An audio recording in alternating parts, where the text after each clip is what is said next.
Ya, Anda masih bersama kami di Fokus Terkini edisi malam hari ini, membahas terkait dengan hitam putih politik dinasti. Tadi Bang Dim katakan ada dinasti yang hitam dan juga ada dinasti yang putih. Prof Jo, artinya dinasti hitam putih ini kan pasti selalu akan ada begitu. Adakah tentunya ini berimplikasi baik atau buruk dalam demokrasi kita? Ya, demokrasi kita itu kalau mau tumbuh sehat harus pemimpinnya itu bebas dari korupsi ya. Jadi kalau dinastinya itu dinasti yang tidak fraud, tidak main curang, kemudian dia punya kompetensi, kemudian dia punya jam terbang, track record, ya, integritasnya terjamin. Itu yang dinasti putih. Jadi dia naiknya itu dengan melalui tahapan-tahapan dan prosedur. Malah melintang di dunia pemerintahan mungkin begini. Jadi anggota dewan dulu di kabupaten kota, naik ke provinsi, anggota dewan kemudian turun jadi bupati, lalu kemudian rekrutmen naik lagi jadi anggota DPR, lalu kemudian jadi gubernur. Itu karir politisi. Ya, dan itu harus dibuka ruang itu oleh partai. Jadi ada semacam jalan karir politisi. Kayak kami di pegawai, saya 46 tahun jadi pegawai nih. Ya kan? Mulai dari pangkat 2B sampai 4E. Mulai dari eselon 5 sampai eselon 1. Itu ada jenjang karir sehingga membuat profesional terbangun. Dan jelas begitu ya? Itu dia. Nah, di partai kan itu belum ada, belum cukup terbangun lah, katakan, bukan tidak ada sih, tapi belum cukup terbangun. Belum cukup terbangun. Tiba-tiba nyelonong boy gitu ya. Nah, naik dalam jabatan ini. Nah, itu yang juga harus dibetulin. Mungkin perbaikan undang-undang kepartaian kita dalam soal rekrutmen orang dalam jabatan, kemudian juga rekrutmen kepemimpinan partai juga ada penting perbaikan ke depan supaya partai itu bukan dimiliki oleh orang itu aja. Jadi harus ada suksesi yang clear dan jelas. Harus ada suksesi yang clear dan jelas, Bang Dev. Kalau dari Golkar sendiri, apakah suksesi dan sangat kejelasan begitu melihat bursa ketua umum kemarin pada akhirnya dimenangkan oleh Ketum Anda begitu? Ada komentarnya apa ini? Gas banget kayaknya. Tadi Prof Jo loh yang katakan jangan selonong boy tiba-tiba masuk jadi ketua umum begitu. Enggak, kalau Pak Bahlil kan historically ada. Jadi dia itu sebelum 2010, 2008, 2009 sudah masuk Golkar Papua, lalu menjadi bendahara provinsi. Waktu itu udah pisah belum ya Papua? Aku juga lupa 2009. Belum ya? Belum. Papua Barat ya? Oh udah. Udah pisah ya? Udah ada. Jadi udah Papua Barat ya. Tapi dia di Papua, provinsi Papua. Terus abis itu maju untuk ketua umum AMPI, lawan saya. Waktu itu ada 4 calonnya, Pak Bahlil, saya, terus ada Maman yang wakil ketua komisi 7, terus ada Arum, terus satu lagi ada 5, ada satu lagi Pak Ucok. Nah, teman ya garis tangan berbeda, saya terpilih. Saya terpilih. Nah, jadi bukan terjolimi pada saat itu. Enggak, itu pemilihan secara demokratis. Nah, semuanya milih, dihitung, terbuka ya. Nah, terus ya saya terpilih menjadi ketua umum AMPI. Nah, di situ saya berproses. Dia juga mengambil karir. Akhirnya dia terpilih menjadi ketua umum HIPMI beberapa tahun kemudian. Tapi memang itu kemudian sudah garis tangannya. Dia fokus di asosiasi pengusaha, jadi ketua umum HIPMI. Akhirnya dia jadi menteri. Gitu. Saya di DPR aja dulu. Gitu. Tahu-tahu di ujung-ujung tiba-tiba dia jadi ketua umum saya. Gitu kan. Padahal dulu sama-sama begitu ya. Dulu sama-sama bersaing lagi. Tapi ya itulah proses. Jadi memang proses yang bergulir, kita semakin mapan, semakin dewasa, semakin mantap di bidangnya masing-masing, ya akhirnya kita menjadi nyatu lagi di ujung. Gitu. Oke, saya langsung ke Bang Diki. Bang Diki, kalau kita bicara lagi terkait dengan dinasti politik begitu, semangat dari desentralisasi dan juga reformasi ini justru melahirkan dinasti politik di beberapa daerah begitu, termasuk CSIS memandangnya seperti apa terkait hal ini? Iya, sebenarnya itu kan desain otonomi daerah kita itu kan idealnya itu akan melahirkan kepemimpinan nasional yang teruji di daerah sebenarnya. Seperti itu desainnya. Pak Jo mungkin bisa lebih detail. Tapi kan keluarga-keluarga politik ini kan mengambil momentum itu karena ini menjadi pasar bebas di tingkat daerah. Sehingga menjadi batu sandungan. Tadi dibilang kata oleh Pak Dim bahwa dinasti politik yang memang warnanya hitam ini membuat daerah menjadi tertinggal sehingga tidak melahirkan kualitas kepemimpinan yang diharapkan di level nasional maupun di level regional yang lebih besar lagi seperti itu. Maka saya melihatnya bahwa intervensi partai politik perlu untuk menseleksi calon-calon kepala daerahnya ini. Mengapa demikian? Karena daerah itu butuh kompetensi untuk memimpin. Bagaimana bisa mengendalikan birokrasinya sesuai dengan tupoksinya, sehingga apa yang menjadi kebijakan hingga program bisa tereksekusi dengan baik. Artinya partai politik harus memiliki mekanisme seleksi yang cukup ketat. Itu yang pertama. Yang kedua, mekanisme pemilihannya memang terbuka. Artinya publik juga bisa ikut di situ nguji nih, kira-kira siapa yang calon kepala daerahnya yang memang kompeten untuk memimpin daerah saya. Itu yang selama ini belum terjalankan ya, berarti nggak semuanya seperti itu. Ya ada juga partai yang bikin konvensi pemilihan presiden, tetapi kan nggak jadi semua, nggak batal loh gitu. Juga ada. Jadi artinya bahwa menurut saya sebenarnya dulu contoh yang baik itu konvensi Golkar ya. Tapi kan tidak berlanjut sampai hari ini. Nah ini penting sekali menurut saya melihat itu, tapi di tingkat daerahnya ada. Masukan ini untuk Golkar. Ya, untuk perbaikan Golkar lebih baik lagi seperti itu. Termasuk PKS juga mungkin? PKS mungkin, meskipun ya kita tahu lah di atasnya ada dewan tertentu yang menentukan, tapi yang memang jika memang partai politik ini menjadi lembaga publik, dimiliki oleh publik secara bersama-sama, akuntabilitas, transparansi, dan etos demokrasi itu perlu dilembagakan dalam partai politik. Karena salah satu partai politik ini kan sedikit kena reformasi politik 98, seperti itu. Oke, saya langsung ke Mbak Nisa. Mbak Nisa, boleh nggak kita mungkin sedikit berasumsi begitu bahwasanya politik dinasti ini jangan-jangan akan membuka celah besar begitu bagi praktek korupsi, kolusi dan juga nepotisme begitu. Pak Nurdin melihatnya? Ya, itu sangat berpotensi ya Mas ya. Karena juga tadi sempat disinggung oleh Bang Dim dan juga Prof yang tadi mencontohkan dinasti Atut gitu yang kemudian di bawah-bawahnya kalau misalkan sama-sama dari keluarga nih bisa lebih gampang gitu ya. Makanya di situ tidak ada proses check and balances gitu ya. Kemudian program-program yang dieksekusi gitu ya, apakah sesuai atau tidak secara hukum gitu ya, transparansi dan lain sebagainya itu kemudian ditentukan oleh keluarga-keluarga saja gitu ya, yang kemudian kalau misalkan mereka memiliki imbas positif untuk mereka sendiri gitu ya, elit-elit partai politik yang melancarkan dinasti gitu, ya mereka akan keep itu sendiri gitu ya, tidak ada kemudian check and balances di dalamnya seperti itu. Jadi kemudian untuk mencegah praktik dinasti yang KKN gitu ya, itu mungkin juga perlu ada perbaikan dari dalam partainya gitu yang kemudian memegang kendali di pusat gitu ya, jangan sampai hanya elit-elit tertentu saja yang kemudian bisa memberikan rekomendasi siapa yang bisa menjadi calon kepala daerah seperti itu. Jadi mulai dari partai politiknya dulu untuk kemudian memberikan paket politik kepada masyarakat, pilihannya seperti itu, seperti apa gitu ya, baru kemudian masyarakatnya bisa memilih sesuai dengan ya tidak dinasti gitu ya. Seperti itu. Oke.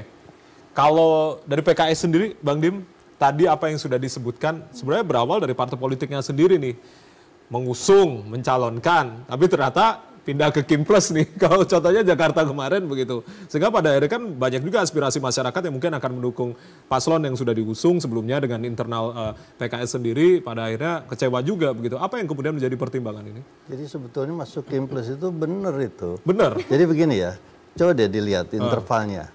Negara ini terdiri dari provinsi. Provinsi terdiri dari kabupaten kota. Kabupaten kota terdiri dari kecamatan. Kecamatan terdiri dari desa dan kelurahan. Desa itu dipilih oleh rakyat. Terus kecamatan ditunjuk oleh bupati. Bupati dipilih oleh rakyat. Harusnya gubernur ditunjuk oleh presiden. Presiden dipilih oleh rakyat. Intervalnya begitu karena gubernur tuh, tanya Pak Jo itu dosen saya di UI otonomi daerah, itu otonomi daerah itu di daerah, di tingkat kabupaten dan kota. Yang sekarang kewenangannya banyak diambil lagi oleh pusat itu. Dilimpahkan ke provinsi, SMA sekarang dilimpahkan oleh provinsi. Maka sebetulnya yang namanya gubernur itu kepanjangan tangan presiden. Jadi kalau pemilihan gubernur bagusnya ya masuk karena presidennya Kim, ya masuklah Kim Plus. Kalau jadi oposan, nanti visi misi presiden bagaimana mensukseskannya? Makan siang gratis, nanti tiba-tiba di provinsi itu saya nggak mau makan siang gratis, maunya makan malam. Itu menjadi pertimbangan begitu ya. Karena itu yang namanya anggaran untuk makan siang kan ada dalam APBD-nya masing-masing.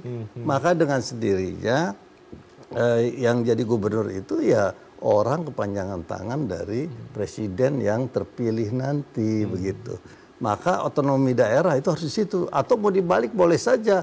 Gubernurnya dipilih, bupati wali kotanya ditunjuk begitu. Ini kan terlalu banyak pemilihan, akhirnya problematika yang ada. Banyak loh daerah-daerah, mungkin Pak Dirjen dulu tahu, Pak Jo tahu bagaimana tidak kompaknya bupati wali kota dengan gubernurnya. Sama dulu saya di Banten juga jadi bupati nggak kompak dengan gubernurnya ya begitu. Kenapa? Karena gubernurnya nggak mau kasih spesifik grant.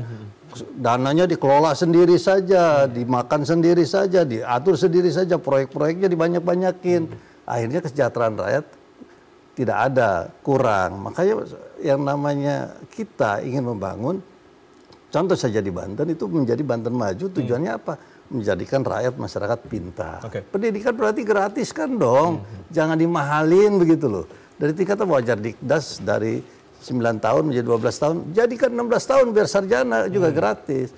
Terus yang kedua adalah kesehatan gratis. Jangan sampai gara-gara nggak punya BPJS, nggak bisa di kesehatan. Padahal itu haknya warga masyarakat itu mendapatkan yang namanya pendidikan, yang namanya kesehatan. Terus yang ketiga adalah kesejahteraan, yaitu lapangan pekerjaan, biar mereka jadi mandiri. Jangan sampai ini dibiarin. Nah Banten sedih. Provinsi yang nggak bahagia, pengangguran tertinggi di se-Indonesia. Problem yang ada kan seperti itu. Kenapa di sini? Ada persoalan di dalam kepemimpinan, leadership-nya.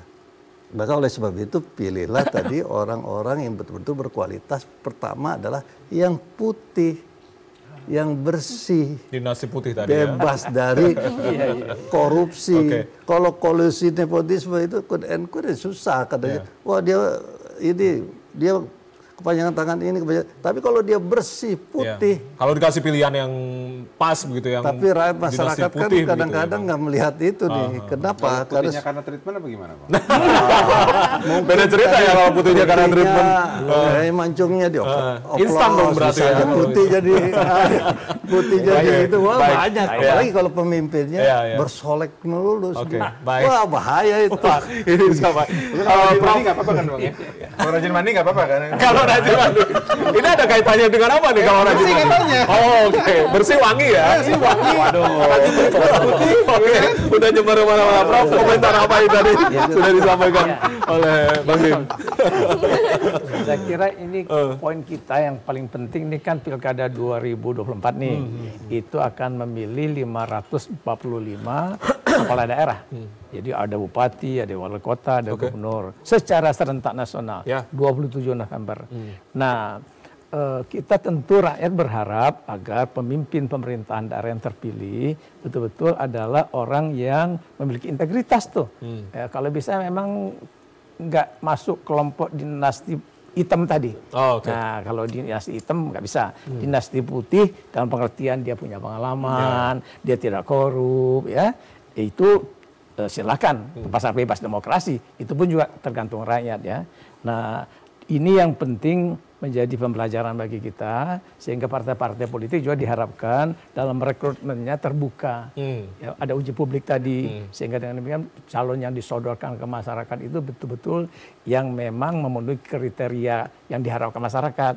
Dia tidak berbau dinasti hitam, tapi dia juga kompeten, berpengalaman, cakap, memimpin pemerintahan, sehingga deliver dia di dalam menjalankan urusan pemerintahan daerah yang banyak sekali itu, 32 urusan pemerintahan. Tadi jumlahnya nggak sedikit. Nah, otonomi daerah sekarang juga ada masalah nih, Bang Dim, karena cenderung pusat narik-narik kewenangan, tadi beliau singgung. Jadi udah capek-capek kita pemilihan kepala daerah, kita jadi kepala daerah, kemudian nggak punya kewenangan cukup. Pusat intervensi sangat besar. Pusat termasuk juga desentralisasi fiskal kita, itu ruang gerak daerah untuk mengelola APBD-nya yang ditransfer, ya, terutama dana-dana dari DAU itu boleh dikatakan tinggal sekitar 10-an %. Itu celah fiskalnya. Jadi kasihan kepala daerah ini ketika dia calon-calon ini kan sedang kampanye nih, saya visi misinya gini-gini, mau begitu-begitu, tapi ketika dia sampai di daerah nanti akan melihat APBD yang celah fiskalnya tinggal 10%. Habis sudah terpakai untuk dana yang diplot oleh kepentingan-kepentingan sentralisasi kita. Ini sekarang Indonesia ini masuk ke ranah resentralisasi pemerintahan kembali, ya, penarikan kewenangan-kewenangan luar biasa, pertambangan, kehutanan, kelautan, termasuk cipta kerja. Nah itu juga mungkin harus diperbaiki supaya kawan-kawan kepala daerah ini kalau naik nanti betul-betul dia bisa mengurus pemerintahan dengan kewenangan yang cukup dan kemudian fiskal yang cukup sehingga bisa membuat rakyat di daerah itu sejahtera dan bahagia. Jangan sampai miskin. Tadi kan miskin 10 Jawa atau se-Indonesia. Nah, itu kan kasihan rakyat di daerah itu. Itu poin saya. Oke, tadi menanggapi usulan gubernur yang dipilih langsung presiden. Itu perbaikan konstitusi kalau itu Bang Dim, karena Indonesia ini di pasal 18 Undang-Undang 45 kan Indonesia dibagi atas daerah otonom besar dan kecil.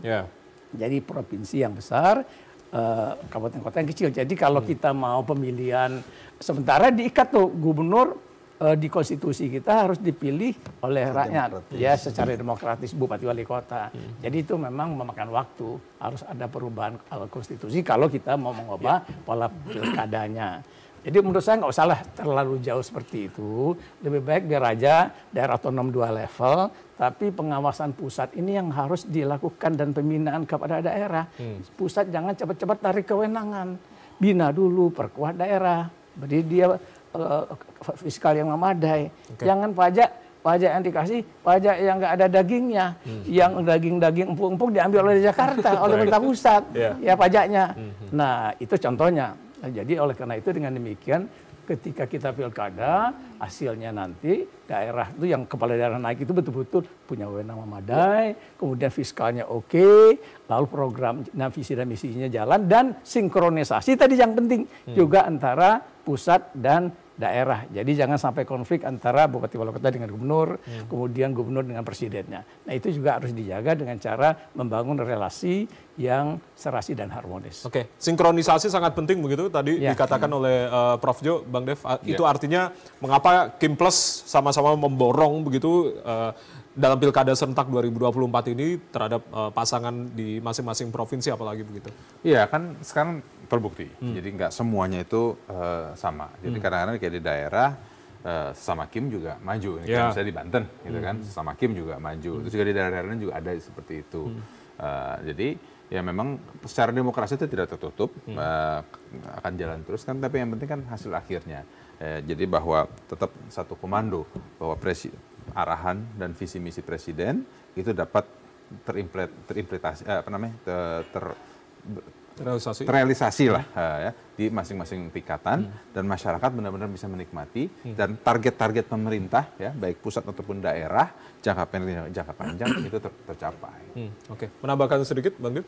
Ya, saya berharap yang namanya daerah-daerah itu bisa mengembangkan, bisa memajukan bagaimana masyarakatnya menjadi sejahtera, bagaimana masyarakatnya bisa bekerja, bagaimana masyarakatnya aman dan nyaman dan tenteram. Intinya seperti itu. Jadi kita bangun sistem yang lebih sistemik lagi, yang lebih bagus lagi untuk ke depan.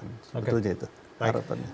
Karena kita di segmen terakhir juga, saya langsung ke Mbak Nisa. Mbak Nisa, apa sebetulnya yang kita harus perhatikan dan juga mengajak sama-sama untuk terus mengawal begitu terkait dengan pilkada serentak ini dengan adanya praktek tadi, mungkin ada yang sisi dinasti yang putih atau dinasti yang hitam gitu, untuk kemudian kita sama-sama kawal agar sebetulnya pilkada ini jauh dari kecurangan gitu. Apa yang kemudian perlu diperhatikan? Iya, untuk saat ini karena juga pendaftaran sudah ditutup gitu ya, mungkin yang bisa diharapkan saat ini adalah masyarakatnya yang kemudian kan diberikan paket politik oleh partai politik gini ya. Itu kemudian melihat track recordnya seperti apa, apakah kemudian dinasti politik apabila di daerah tertentu ada dinasti politiknya, kemudian apakah calon tersebut memiliki track record yang baik gitu ya dalam memimpin gitu ya, ataupun tadi dalam memimpin organisasi masyarakat sipil ataupun pemimpin lainnya, kepemimpinan lainnya gitu ya. Jangan sampai calon kepala daerahnya yang dipilih itu tidak kompeten gitu untuk memimpin daerahnya sendiri. Jadi disitulah harapan kita saat ini adalah kembali ke masyarakatnya untuk kemudian lebih melek lagi tentang politik, tentang kemudian calonnya siapa, seperti itu. Oke, selain track record, Bang Nik, apa yang harus diperhatikan dengan praktek dinasti politik yang semakin menjamur, begitu apa yang tadi sudah diungkapkan Prof. Ju? Yang pertama tetap masalah klasik itu dalam pemilu itu politik uang ya. Ini masyarakat sipil, media perlu mengawal soal politik uang. Lalu tetap lagi masalah klasik kita adalah mobilisasi aparatur yang memenangkan kepala daerah, apalagi yang incumbent seperti itu. Ini dua masalah klasik yang akan selalu ada dan solusinya belum ketemu nih. Belum ketemu kan? Belum ketemu. Uang dan juga. Makanya. Yang ketiga adalah saya menghimbau untuk kompetisi secara fair. Bahwa menggunakan gagasan tentunya dan menghindari black campaign seperti itu. Lalu yang keempat adalah bagaimana masyarakat sipil dan media ini mengawal dan juga memberikan pendidikan politik bagi warga sehingga dengan nalar publik yang sehat kita bisa memilih pemimpin yang berintegritas seperti itu. Nah, satu lagi terakhir, money politik. Money politik tadi? Ya, politik uang. Politik uang tadi.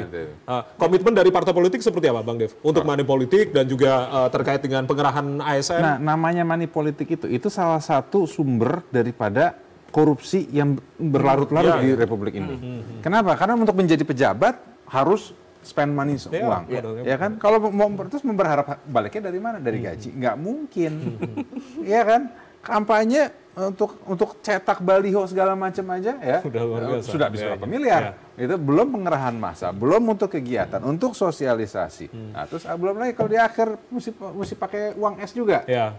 Jadi pengalaman kemarin gimana tuh? Ya. Begitulah. Sangat luar biasa begitu ya. Jadi bagaimana komitmen sebetulnya? Ini kan tadi Bang Niki bilang belum ada solusinya nih untuk dua hal ini tadi begitu. Untuk kemudian bagaimana partai politik, kemudian para calon-calonnya nanti untuk bisa menekan praktek itu sebetulnya, Bang Dev? Ya, itu harus secara holistik pendekatannya dan juga kesepakatannya. Semua calon harus sepakat dan juga harus ada pengawasan ketat. Tidak bisa hanya dilepaskan ke Bawaslu saja. Harus turun semua APH. Tapi sebetulnya itu, silakan, Bang Dev. Kalau masyarakatnya sejahtera, seperti di negara-negara maju. Itu kan cukup tinggal digitalisasi saja, tidak pakai money politik kan. Karena kalau masyarakatnya tidak sejahtera, maka dengan sendirinya ya tadi lumayan kan, sehari tidak bekerja untuk mencoblos itu mendapatkan take home pay. Nah, itu yang menjadi persoalan yang ada gitu loh, menjadi persoalan yang ada. Maka kunci pemimpin ini sebenarnya adalah bagaimana menjadikan daerahnya itu maju, itu aja. Daerahnya maju, sejahtera, dan masyarakatnya pintar, cerdas. Sehingga kalau itu terjadi, ini adalah investasi yang luar biasa. Menjadikan menjadikan kemajuan bagi daerahnya. Tapi kalau dia berpikirannya hanya untuk memperkaya diri, mengkorup lah begitu, maka dengan sendirinya akan hancur daerah itu. Sehingga apa yang terjadi? Ya dengan masyarakat yang pragmatis disenangi begitu. Wah biarin saja masyarakat seperti itu, akhirnya dibudayakan yang namanya money politik. Kenapa? Karena masyarakatnya tidak sejahtera, masyarakatnya nganggur, masyarakatnya tidak sekolah, masyarakatnya tidak sehat. Nah itu yang harus tantangan ke depan itu bagaimana menjadikan Indonesia secara keseluruhan. Kalau daerah-daerah ini maju, maka secara keseluruhan Indonesia akan maju dan modern. Itu peran pemimpinnya yang terpilih nanti begitu. Artinya bagaimana dengan peran dari partai politiknya sendiri, Bang? Partai politik itu kalau masyarakatnya sudah seperti itu kan partai politik sebetulnya kalau dilihat yang pemilihnya Bang Dev, yang pemilih saya atau itu susah merekennya siapa yang milih, susah. Karena itu abstrak sekali, tidak konkret gitu. Nah maka oleh sebab itu ya secara tidak langsung adalah tugas sekarang ini adalah tugas di eksekutif. Karena di dalam pasal 28 konstitusi kita itu yang paling utama adalah eksekutif. Eksekutif itu dari presiden, gubernur, bupati, wali kota yang bertanggung jawab bagaimana masyarakat itu maju, masyarakat itu sejahtera. Terkait dengan hak asasi manusia kan di dalamnya ada hak hidup, hak sehat, hak pintar, hak kaya, hak bisa memilih, hak bisa dipilih. Itu tergantung dari pemimpinnya, yang paling utama adalah eksekutif, presiden. Tapi itu tadi harus betul-betul semua komponen yang ada dilibatkan. Nah, partai politik adalah bagian salah satunya sebagai pilar demokrasi, partai politik. Partai politik kan banyak partai politik, tidak di sini pindah ke sini, dari sini pindah ke sini kan begitu. Banyak yang seperti itu. Tapi itu tadi ya ini partai politik adalah bagian dari pilar demokrasi yang menurut saya ini bagus. Tinggal nanti rakyat masyarakat akan dengan sendirinya kemana arahnya itu dilihat partai politik yang bermanfaat. Kan selalu orang mengatakan yang fastabiqul khairat. Yang fastabiqul khairat. Yang berlomba-lomba kebaikan dan itu akan kesana nanti lagi. Saya mau tambah dikit bisa. Terakhir silakan, Prof. Jo. Jadi begini, pemilu pilkada yang kita mau bangun ini harus pilkada yang bebas, jujur dan adil. Nah, penyelenggara pilkada ini kan KPU, ada Bawaslu, kemudian ada DKPP, yang menegakkan etika. Terus kemudian juga ada aparat keamanan yang menjaga keamanan nih.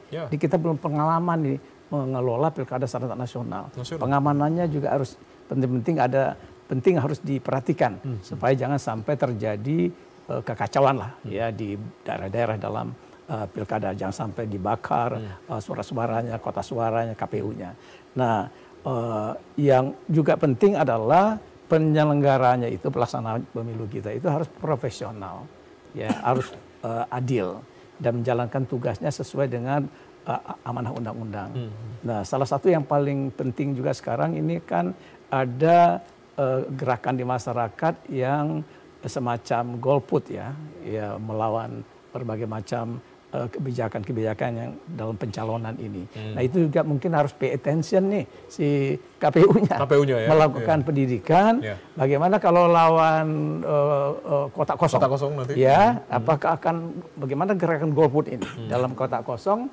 Karena ini pengalaman kita kalau nggak salah 42 ya data terakhir.